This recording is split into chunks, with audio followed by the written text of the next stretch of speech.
Hello there, welcome to 5, first room only, as well as some information about the spawns on the top floor. So, to start off, you're obviously watching some first room on 5, which is very challenging compared to most maps. The only maps I'd say are harder for this are Shironuma and Frugt. Although if this map didn't have Quick Revive, it'd probably be equal to those maps. Anyway, one of the reasons why this is such a hard map for a first room would be the lack of running space, of course, but also the windows. So there are 6 windows in this spawn room here, but only 4 are active at a time. So playing this game relied a lot on lucky drops, of course, but there was still some sort of strategy that they did for it. So for this game, there were 2 windows that it had inactive, of course. First of which was to the left of the clocks in the main spawn room, where the yellow carpet area is, and the other one was to the right of the Olympia in the Quick Revive room. So before every round started, I would board up all of the windows, as most spawn room challenges people do, and then I'd go to the M14 for the beginning of the round where the zombies spawn. So the zombies would come in from the 2 windows nearest Quick Revive first, while I tried to hold off the other 2 for as long as possible.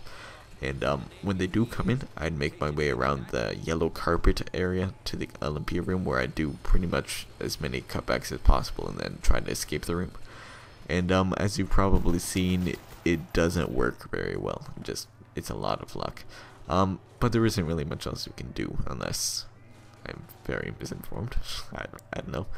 But anyway, on round 14, you'll be able to see me doing this without getting any lucky drops, and that was probably the only time that I was able to do that, but oh well.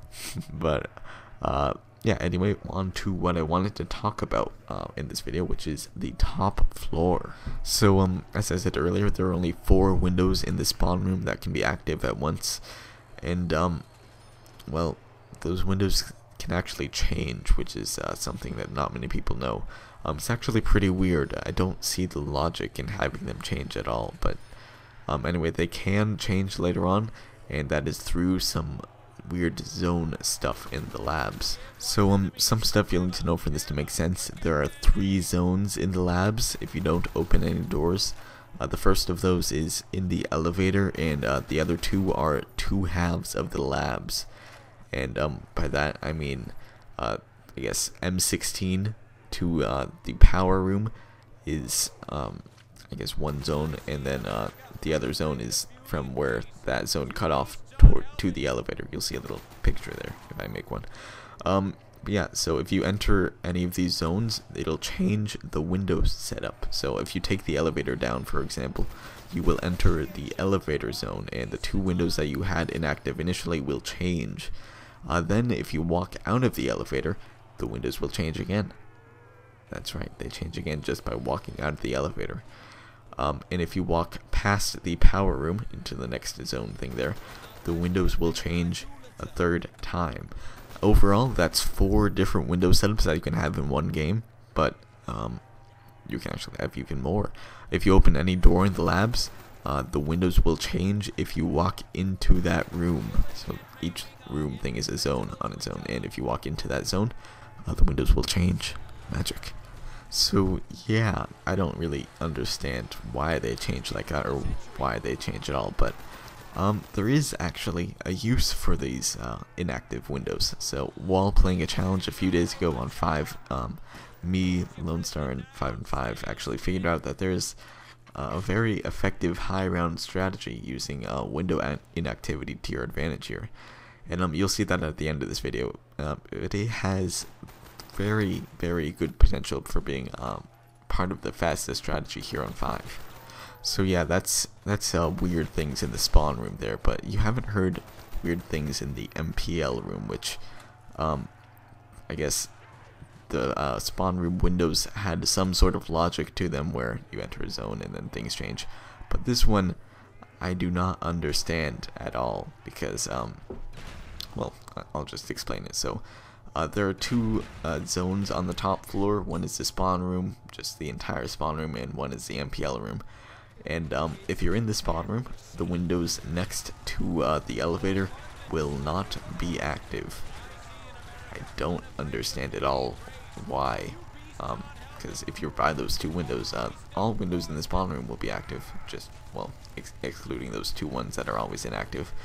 But if you're in the spawn room, those two windows will be inactive. I don't get it, but Fire and 5 and Lone Star actually use this in a game to 59, that two window inactivity thing in the MPL room, and it works really well. They actually made it to 59 doing that, and combining the strategy that I was talking about with the inactive windows and their strategy, it would probably be making 5 an actually fast map. And I know it's really good timing because Black Ops 2 is about to come out and no one's gonna play 5 ever again. Great.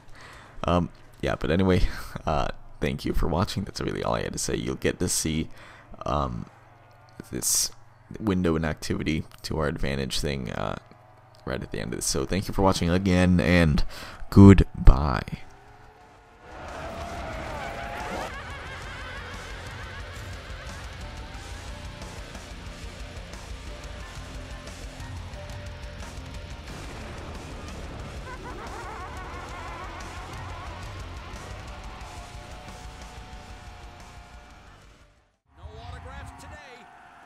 Hopefully.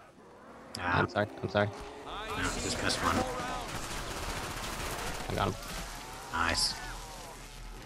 Oh, is that round? Don't let them all die. If that's not round. Slow. Okay. I was just scared for a second. That's the downside to trapping them.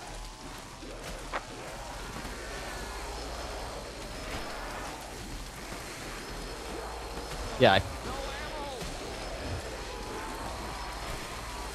That is true.